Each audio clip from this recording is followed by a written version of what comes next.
Welcome to season 2 of the All Over Cricket podcast. The Women's World Cup Qualifier is coming up, so it's only smart for us to invite an expert on Sri Lankan women's cricket, Estelle Vasudevan, who's a writer at thepaparay.com. It's a pleasure to have you on the podcast, Estelle. How's it going? Hi, Jay. Thanks so much for having me. Yeah, no, I mean, it was a pretty easy option. I've tweeted about this before. All Over Cricket has tweeted about this before. It's so frustrating for a team like Sri Lanka. And I guess Bangladesh is also in the same category until today. They're playing their first women's international today after since February 2020. And it's just so frustrating to see that happen. So for me, this is a podcast I've always wanted to do. I'm so glad, we finally have the time to sit down and have this chat. But like I was saying, let's start things off with the highs of 2013. That 2013 World Cup campaign, defeating India by 138 runs, defeating England, I believe, in that game against India, walloping 92 runs in the last 9 overs. So many players coming through, Laisani Lokasuryage as well. And at that point, a lot of people, including the Sri Lankan president, Mahinda Rajapaksa, thought this was a turning a point for the Sri Lankan team. Before we get into, I guess, the criticism since then, just talk to us more about the highs of 2013 and how all of that came together. Yeah, I think that tournament was kind of the one that got everyone's attention on the women's cricket team in Sri Lanka. Because previously, although I think at some level everybody knew that there was a team, but that really brought it to everybody's attention because it was on TV. I think that was maybe the first time we were able to see Sri Lankan team participating in a World Cup on TV. So what was great was they, of course, rose up to the occasion, defeated 2 teams that they hadn't beaten ever before. So that was the most important part of it, because Sri Lanka, of course, was behind a lot of the other countries when it came to development in the women's game. Although they had started in '97 and even played a test match as well, coming into that tournament, there weren't many, hopes of Sri Lanka progressing. But with those 2 wins, and I think what was encouraging to see was the way the 2 wins were achieved. They beat India, and there was barely a celebration because it was almost as if, the job's not done yet. So that was, I think, the highest Sri Lanka has gone in terms of women's cricket. It was a lot to do with, I think, the environment, because although Sri Lanka had lost, they didn't have a good record coming into the tournament. But I think what was important was at that point, there are a lot of experienced players who had kind of used those losses and the difficult kind of stages to kind of understand their roles within the team and what they needed to do to really get the best out of the team as a whole. So I think that Harsha De Silva was the coach at that point, and Shashikala Sirivardhana, the captain.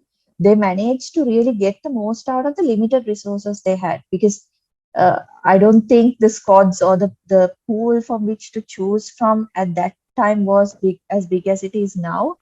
So it must have been a very challenging job at that point to pick the best players to go and represent Sri Lanka at the World Cup. But the leadership group was able to utilize each player and I think understand what each player can do well in order for Sri Lanka to succeed. So I don't think Sri Lanka has ever kind of felt that kind of high in the next couple of years. Not, I don't think, I know we haven't reached those kind of highs. So yeah, it was a really good time. Most importantly, I think it was the time where everyone in Sri Lanka became aware that, okay, there is a women's team and they're, competing at the world stage. Do you think one reason for their success in 2013 was because in other countries as well, professionalization hadn't caught up to where it is now, especially in England and Australia, like, India losing by 138 runs in that game. I believe the BCCI had just taken over women's cricket in India, and there still is a very long way to go.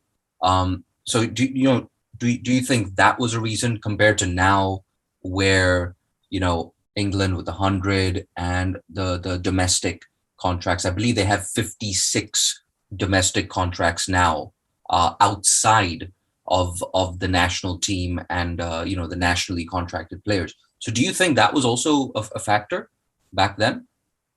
Yeah, definitely. I think because at that point it was almost a level playing field for everyone, where mostly it was people kind of semi-professionals playing the game. So at that point, Sri Lanka could. This isn't actually an issue only in women's cricket. We see it a lot in Sri Lanka, where the systems are kind of still lagging behind a lot of the other countries. So I think at that point we were on almost equal footing, because you still depended a lot on talent at that point. But in the years that followed, other countries have grown, they have developed their systems, their domestic structures, all of that, so that now you have talent as well as you have that professional element to the sport. Whereas in Sri Lanka, that's still, I think, a lot far behind, because sometimes there's a tendency to kind of depend on the fact that, okay, we succeeded with this system, therefore it obviously works. But you need to understand that you have to continually keep growing, because the sport is evolving as well. So yeah, definitely that was a factor at that point. Yeah, like you were saying, 2013, definitely a golden period for Sri Lankan women's cricket. And just let's talk about some of the heroes, or some of the standout performers from that campaign. One person who definitely caught my eye and a lot of people's eye, striking at over 100 in that tournament, someone who seems tailor-made at the time, seemed tailor-made for T20 cricket, Ehsani Lokasuriage, and Rasangika as well. So many promising performances in that tournament, and you just assumed at this point that not just Sri Lankan cricket, but those players would go on and hit, just make an impact on the global stage. And especially with Ehsani, we did not see that happen. And I guess this comes back to the conversation about systems. Can you just walk us through why those players didn't hit the heights that we thought they would? Yeah, I think what's most disappointing from that tournament is the fact that it was not an old team. There were a lot of relatively younger players as well. I think Chamari Atapattu, that was her first major tournament. But still, although they had the kind of potential to go on, and there was talk about Sri Lanka potentially being one of the top teams coming into the next tournament, but something just fell away. I think one was the sexual misconduct problem, the issue that took place within SLC. The others is just the system. I think if you look at Sri Lanka cricket as a whole, players probably play at the most 15 games a year, some of the women's cricketers. So that's really not enough game match time to kind of become a better player. So overall, I think that is still an issue. And I know players like Shashikala Sirivardhana have advocated for there to be more cricket, because they understand when you're exposed to some of the overseas players and you talk to them, you understand that just you can't function like a kind of an amateur team and expect to be performing well at the international level. So that was, I think, one of the biggest issues, and continues to be a massive issue for Sri Lanka at the moment. Just the lack of game time. Even with the existing system, as in the club system, there could have been something done. But the fact is that they just don't play enough cricket during the year to kind of get better and be exposed to different situations in a match, and they don't have the opportunity to kind of develop their skills apart from training. Absolutely. And just going off that point, can you talk to us a little bit about the club system, the number of teams, divisions, and I guess just in general the pathway to the national team? Okay, so a couple of years ago there were two divisions. But since 2020, only the Division 1 matches have been held. So they did have a tournament in 2020. They haven't had anything yet. Basically, so there isn't a pathway for clubs per se. It's the domestic setup is dominated, I think, by the forces. So we've got the Army Sports Club, Navy Sports Club, and Air Force Sports Club, which basically recruit players as soon as they kind of turn 18. And those teams are good. They have pretty much like, I think, close to 90% of the national players play for one of those three clubs. And the sole reason for that is the fact that they are the only ones who are able to give players kind of financial, assistance, or they give them jobs in the forces and then use them as players. Whereas clubs outside that don't really have the money to kind of go in that direction. So a couple of years ago, what I noticed when I briefly played Division 2 cricket was that basically the young players, like if you're 14, 15, 16, up to kind of your late teens, those players get called into clubs like Coles Cricket Club. Then there was a club in Candy, those teams. But as soon as they kind of hit 18, then they're offered jobs at one of the forces. So then with the kind of the monetary side coming into it, most players opt to go in there. And again, clubs like Coles have to start from scratch because they don't have, all the players they've groomed up to that stage are now gone again. So I think there are a few kind of clubs trying to make it, because last season we saw Chilau Marians, which is a prominent club in the men's circuit, come up with a women's team, and Chamari Atapattu represented them last season. So there are a few clubs that are trying to get in there. Another one is Sinigama Cricket Club, which is, I think, handled by the Foundation of Goodness, which we have seen produce a lot of good cricketers. So people like Kavisha Dilhari, who you may have noticed, one of the most promising players we have seen of late, came from Sinigama. Not only the women's side, but a lot of men's players as well coming from Sinigama. So that's the kind of setup. There's no proper pathway, I think, because the school system is also very limited. I don't know if you know, but in Sri Lanka, the boys' schools cricket system is big. I mean, I don't know if there are very many schools in Colombo that don't have a hardball cricket team, but that's not the case for girls. There are very few schools that play hardball cricket, and so there is no proper system where you see, like, you have like a pool of 100 to choose from for the club season next year or whatever. So that is one of the big areas which I think needs improvement. I don't see a problem with the number of teams, but it's just that there is no proper system for them to be with fewer teams playing schools cricket. Then of course the number of players who graduate from that and who want to pursue cricket as a career, the number is small. And then when you have the whole financial thing where clubs can't really pay you well enough to pursue it, then that means more dropout, and then you're left with basically, I think, the bare minimum to cover up kind of 5 teams or 6 teams in the domestic circuit. Yeah, it's interesting, and I'm just wondering, what is the solution to to those problems you highlighted? Firstly, the lack of schools cricket for girls, and also I guess the concentration of talent. And I think you said the Army, the Air Force, and the Navy. So what are the solutions? I guess it's a two-part question. What are the solutions to those two issues, in your opinion? Yeah, I think one of the biggest things is obviously getting more girls to play cricket.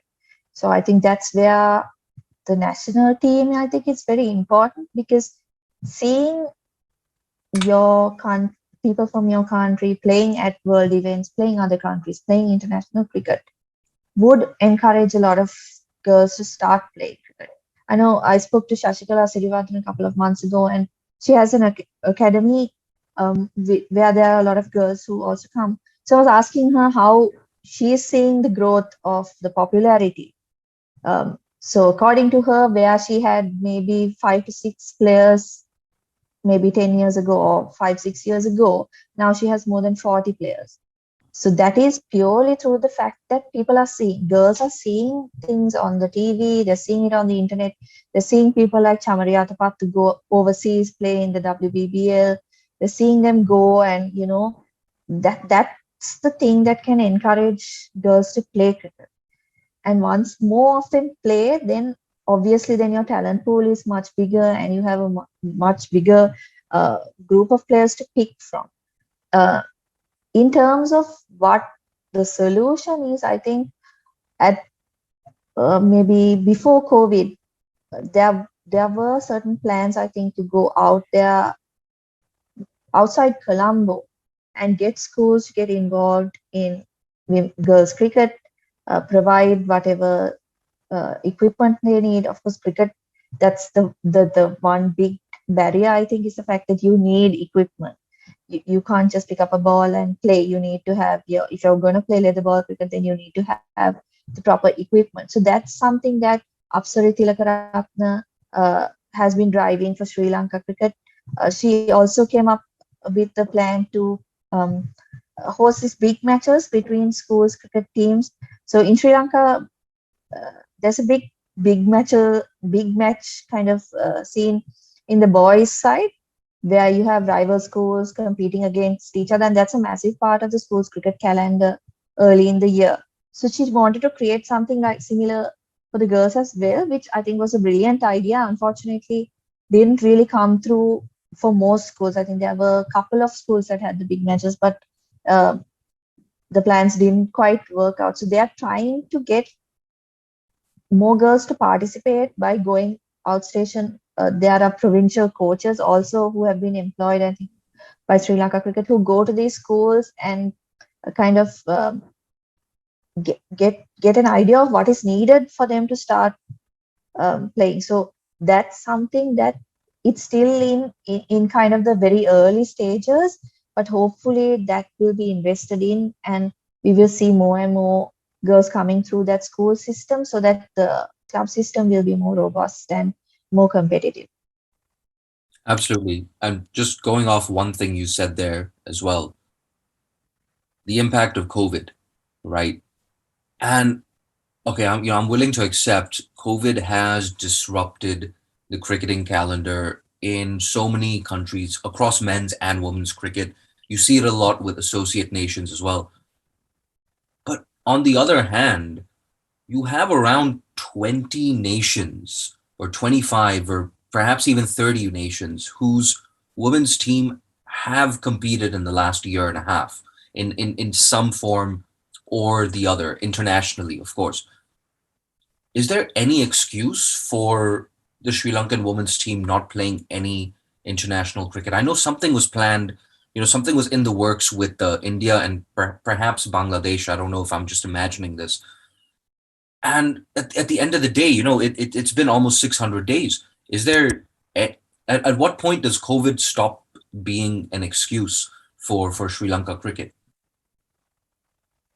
Yeah, I don't know how that can be used now, because we've seen so much of cricket domestically for the men. We've seen international cricket being hosted. So I don't know how anybody can say, look, we just don't, we just can't plan something like this, because even the qualifiers were supposed to be held in Sri Lanka, and then shifted to Zimbabwe, which, by the way, would have been a massive advantage to Sri Lanka, because, I mean, then that would have almost made up for the fact that they haven't played international cricket, because they would have had some familiarity with the pitchers.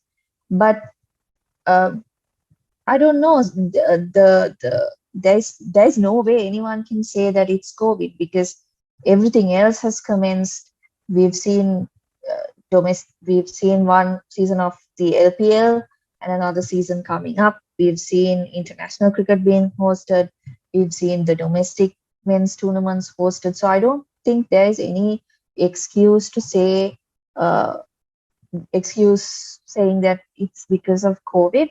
It's basically just apathy. because no one really cares. That's at the end of the day, that's the truth. Because when the Sri Lankan team's not doing well, they haven't been doing well in the past couple of years.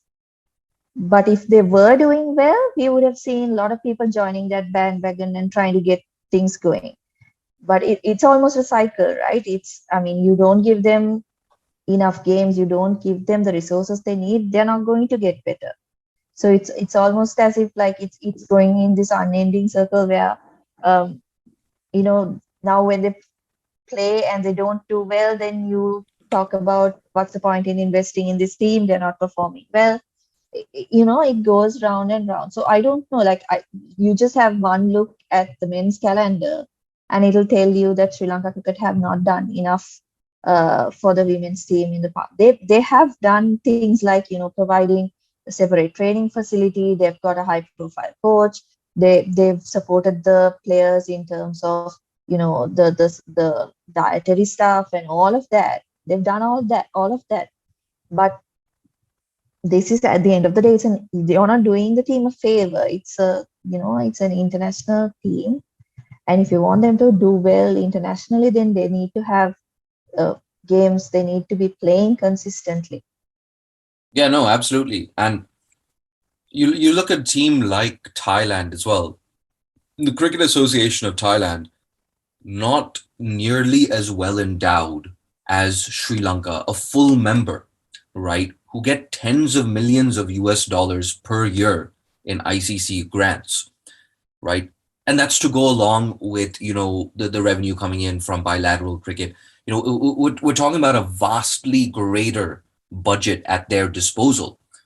Yet Thailand are able to organize, I believe it was 9 ODIs against Zimbabwe and a South African emerging team, along with T20Is to go along with it. I think it was around 14 games or something like that.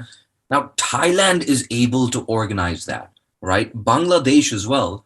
They've arrived early in Zimbabwe. They're playing Zimbabwe as we speak right now. And I mean, at this point, I kind of forget what my question is. I feel like I'm just ranting at this point. But, it just goes back to that whole circular argument is so frustrating. What's the point of investing? What's the point of investing in the women's team if the women's team is not performing? But at the same time, you need that investment. You need some willingness, some care and attention in order for these things to be fixed, such as a long gap in your fixture list. And I guess my next question actually is,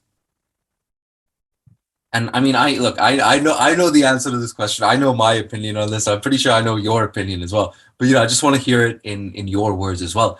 Is it too early for a franchise women's league in Sri Lanka? I'm not too keen on it, to be honest, because what I see is that first it can really damage the structure, in that when you don't have, say you have 4 teams, then you need at least 80 players, right? If you don't have 80 quality players and you go international, like you get your international players down and you play a franchise tournament, and then they are really exposed. The local players are exposed because there's such a big gap between those internationals and locals, then that can do more damage to the Sri Lankan system than not having one, because everyone, like sponsors, all of these people are going to not want to kind of invest in it further, because they're going to think there's no potential there. So for me, I think they first need to get the schools. See, nothing's going to be a quick fix. Sri Lanka Cricket is not going to come back in 2 years and win a World Cup. That's not going to happen. But you need to do the hard work now if you want to be a top team in 10 years' time. So to do that, they need to first build that, the grassroots level. They need to have people who are focused on that. We see so many big names coming into Sri Lanka Cricket. But I wonder sometimes, is there any conversation about the women's game, or is it based only on the men's senior team? Because we've seen so many, uh, former Sri Lanka men's captains, former coaches, all coming into Sri Lanka cricket, hiring them. But are they there only for the men's senior team, or are they overlooking everything? Because that certainly seems like there's very little attention towards uh, the women's game, or any real plan on how things are going to move forward. So for me, before they did think about a T10 tournament, I think. But for me, first you need to have 80 decent players to compete, right? So I don't think we are at that point at the moment, because the domestic cricket, like I said, they hardly play any cricket. You play 10, 15, that's at the most 10 to 15 matches. Sometimes tournaments, a player, I think the last tournament, those who went into the final played maybe 7 matches. So, I mean, how do you find players with 7 games, right? I mean, so much can happen. There's only so much that can happen in 7 games, and so much you can assess through 7 games. So that's the problem. And I think when players are not exposed to better quality opposition also, then they don't get better when they're only in training, they're not playing games. So yeah, so I'm not very keen on a franchise based tournament at the moment, because I feel like that's only going to kind of hurt the system even more, because it's going to expose a lot of players. Yeah, I'm actually glad I asked you that question, because I was just making an assumption, right? But like you said, I guess a big part of it comes down to just the volume of games, and the fact that, you compare Sri Lanka to somewhere like India, and you have that whole argument about, is there enough depth for a women's IPL? And I guess what I'm starting to realize is it's a vastly different context in Sri Lanka. And I think you pointed this out in your article on Women's Crick Zone, which we'll link to in the show notes as well. Even for the average, domestic cricketer in India, they're playing a lot more cricket than the average, Sri Lankan senior team cricketer, right? And yeah, it's quite interesting in that way. Like a franchise tournament, before it can be effective, there's so many more things that need to be done, right? And just on that topic, I'm curious, what's it like in terms of, having and I feel like I know the answer to this, but what's it like in terms of having an academy or an A team? Even a team, a country like Thailand, even Thailand has an A team now for the last couple of years. I don't think I've ever seen any or noticed any scorecards of, a Sri Lankan A team touring any country. Can you just shed some light on that, and the under 19 system as well? Yeah, the under 19s, there is no team per se, but there are a lot of young players who come into the national setup. In terms of A team, they don't have an A team, but there's an emerging team, which is basically the A team, but they don't tour anywhere. So they did have a couple of tournaments. I think before COVID, they did have a couple of tournaments, which we hosted here. But that's basically now the kind of the wider pool of the national team, where you've got maybe 20 to 30 players there who kind of float into the national team and play. So that again, that's another problem for Sri Lanka cricket. But like I said, that it's all connected. It has to come from the school system, and then the feeder, which should act as a feeder to the club system, and then from there it makes it easier for you to pick. Because if you look at the Sri Lankan teams of maybe the last 6-7 years, there are very few uh, new players. A lot of players, we kind of, they are in the team, then they're out, then they return. That we see a lot even in this time squad for the qualifiers. We see a lot of older players, I think, coming in. There are a lot of young players as well, but you see some of the, like, so to me, that says that in the club system also, it's the same people who are performing, and therefore that's the same people who are being picked. So that A team is crucial, but I don't know. I mean, I was speaking to one of the former players a couple of months ago, and she told me if the Women's Super League didn't exist, where teams were required to play 3 home and 3 away series, we don't know how many matches Sri Lanka would have played in the last 5 years. That is ultimately that is the fact that we have to face. We don't know if this, because the ICC made up a system that we have to play these tournaments. It happened, but if not for that, we don't know if the Sri Lankan women's team would have got even a handful of matches, because Shashikala Sirivardhana, I think that was her first tour to Australia a couple of years ago, and she's played cricket for 20 years, international cricket.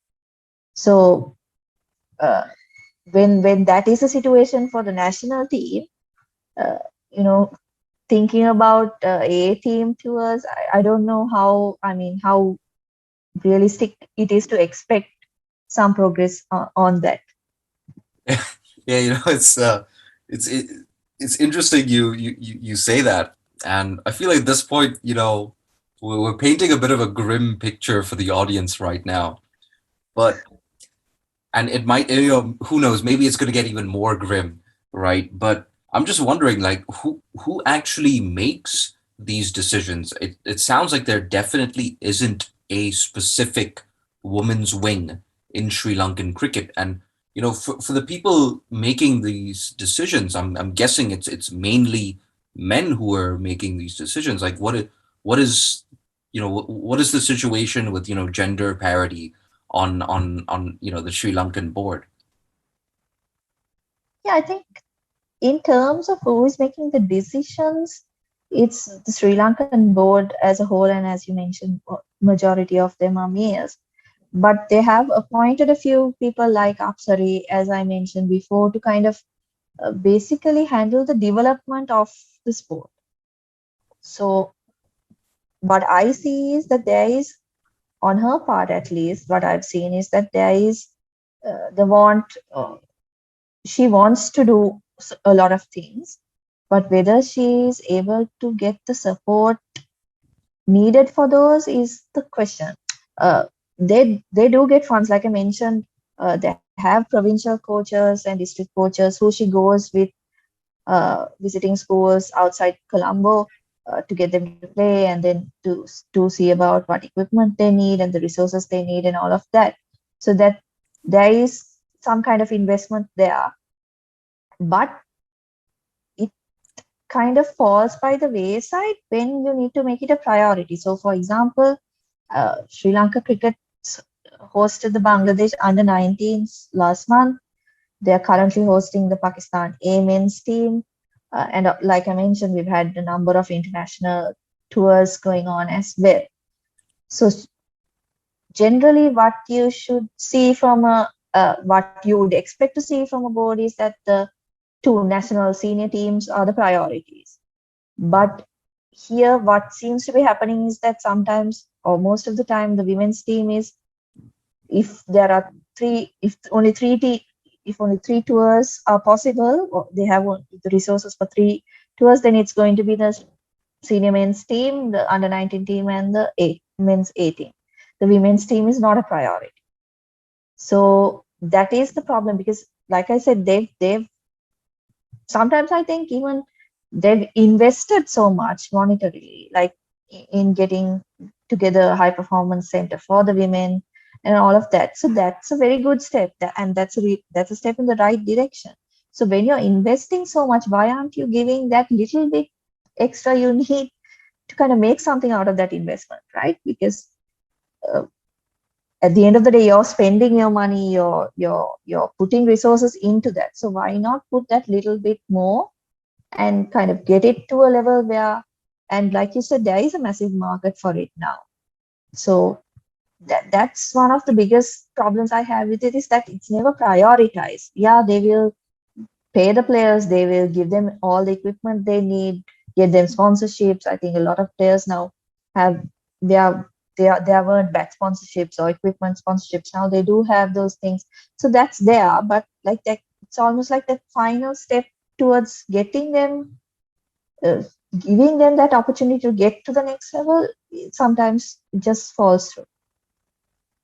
Yeah, and I think the operative term over there is investment, because these A-team men's tours, these under 19 tours, these aren't exactly revenue generating. These are not revenue generating activities at all for the board, right? The whole point is, from their perspectives, if we spend this money, it will help, the fortunes of our men's senior team. That's how and where we're getting our players from.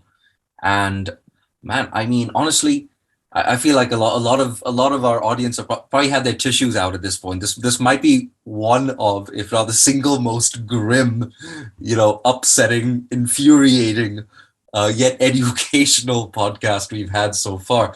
But just moving things along, let's talk about Sri Lanka's prospects in the World Cup qualifier itself, which kicks off on the 21st of November.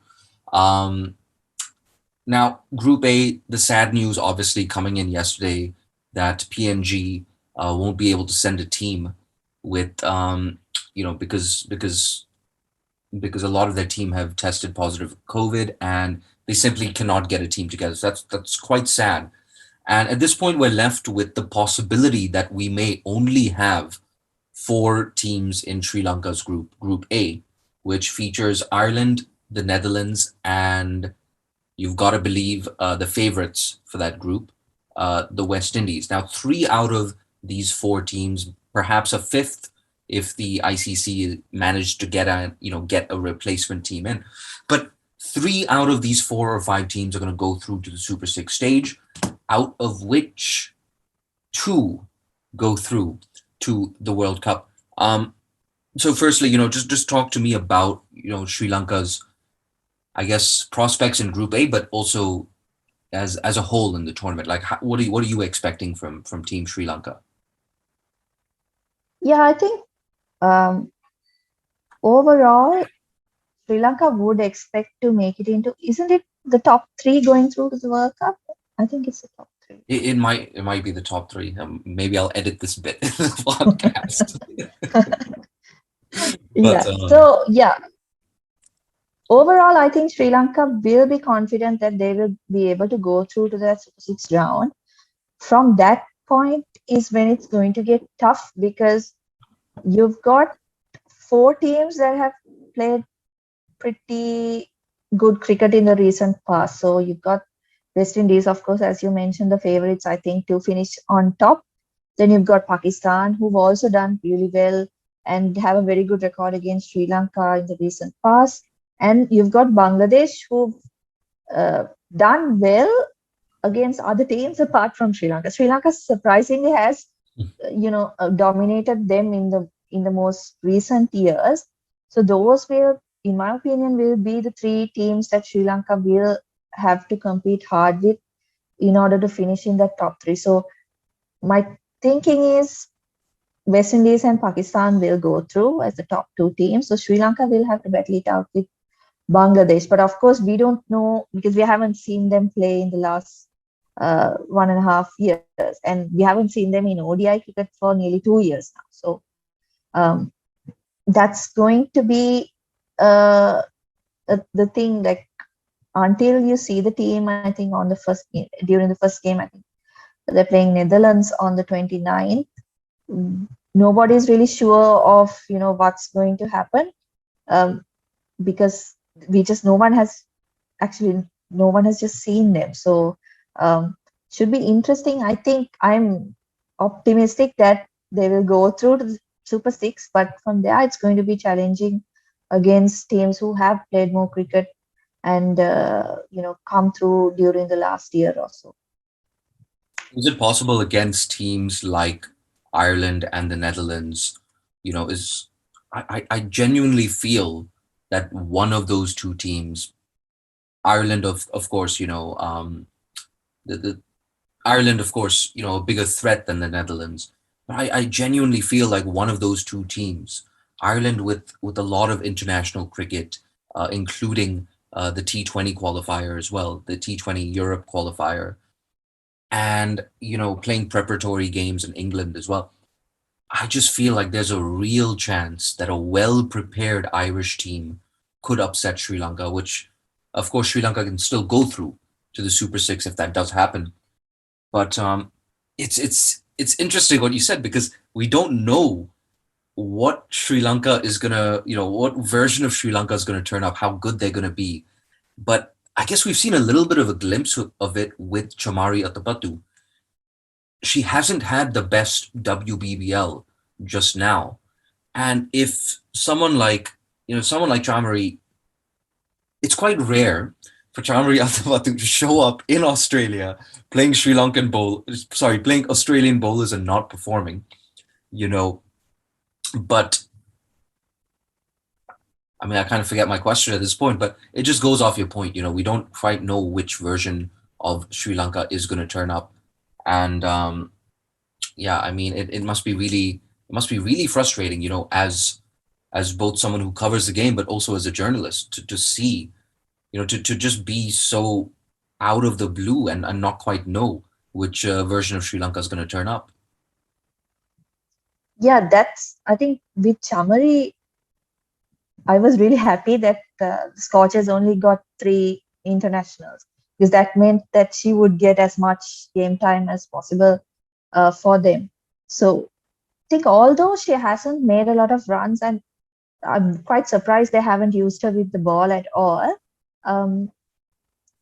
What's good is that she's been able to face some quality bowling. I know she would have definitely faced people like Marizanne Kapp in the nets, and not one of the best in the world. So that's one huge plus for her, because she's going to come into the tournament, though short on runs. She's probably really gotten used to playing some quality bowlers. So she will obviously be a massive key to Sri Lanka's success. If Sri Lanka are going to go anywhere in the qualifiers, it's going to be off her bat. So yeah, not no disrespect to Ireland, but I think at the moment, with the players Sri Lanka have, they've got a lot of experienced players and also a lot of exciting new girls in the squad. I think they have it in them to go through, and I think one good thing that has come out of this is that they've spent a lot of time together now, so that kind of understanding the roles and all of that hopefully is in place now, and they've spent a lot of time with Thashan Tilakaratne, the coach, as well. So those are all positives, but yeah, you never know when it comes to teams that have played a lot of cricket during the past year, what they would offer. And I don't think Sri Lanka have played Ireland in the recent past, or even the Netherlands for that matter.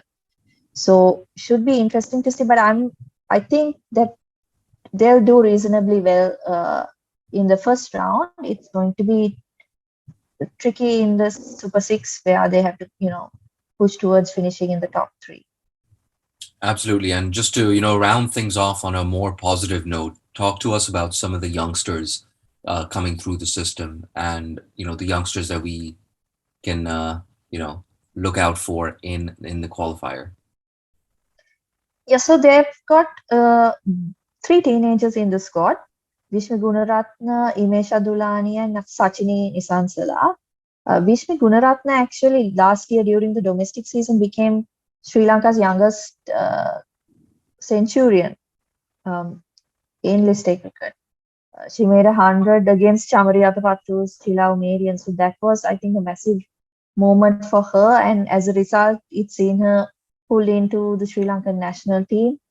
What was good was the fact that it was, when you look at Sri Lankan batters, usually, apart from Chamari, you don't see a lot of attacking players. But Vishnu is one of those attacking batters who can kind of go after the bowling. So I think she really caught, particularly, I think Chamari was very impressed by her during that tournament.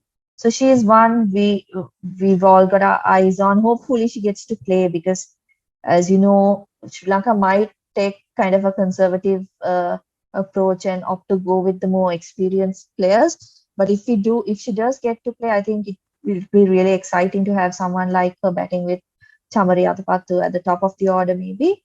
Also, Kavisha Dilhari impressed a lot in the past couple of years, particularly during that series against India in Sri Lanka.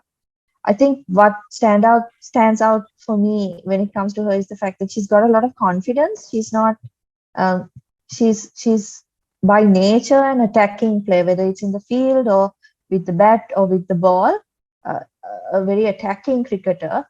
So that's another one who I'm interested to see how she goes. And of course, the third is Vice Captain Harshita Samaravikrama.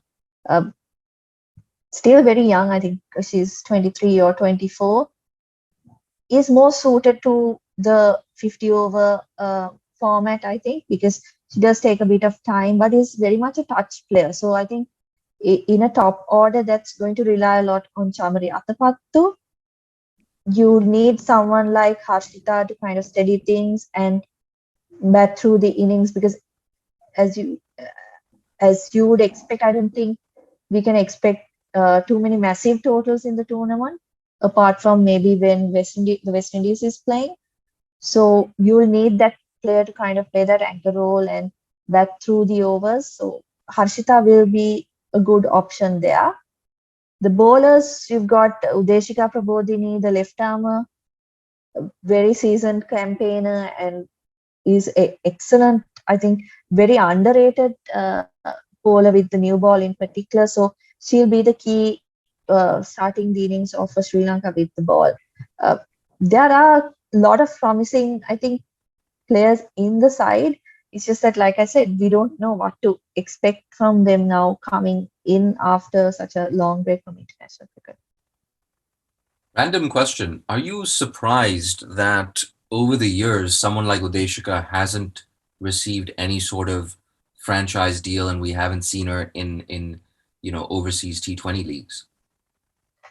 Yeah, that's an interesting thing, because when we have seen her in international cricket, she has been so impressive. I mean, even during the T20 World Cup against Australia, out of nowhere, Sri Lanka were in with a chance there to, pull off a major upset because of her new ball bowling. The shape she is able to get with the ball is really something you don't often see, and uh, that left arm option is such an important option, I think, for any team to have.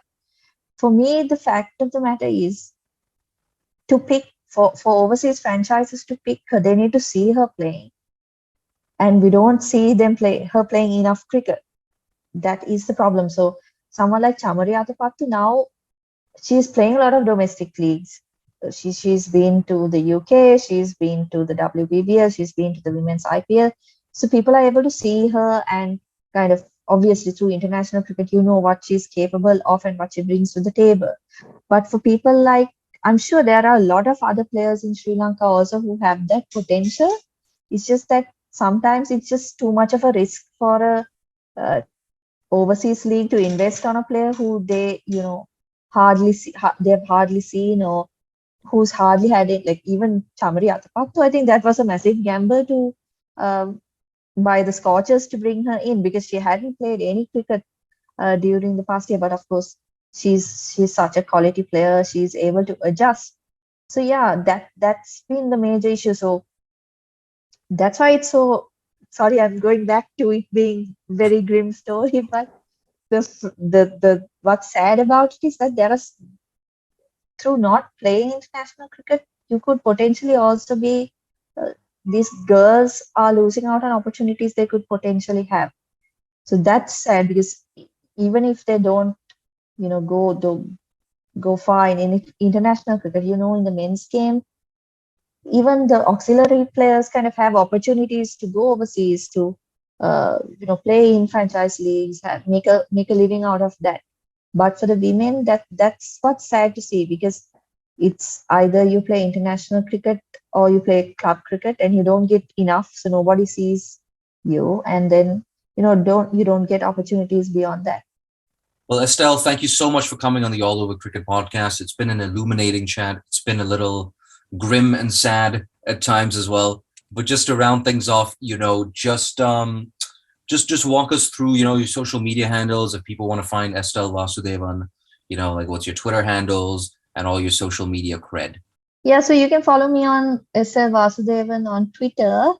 So that's the only platform I'm really active on in terms of sports. So yeah, that's the place to go.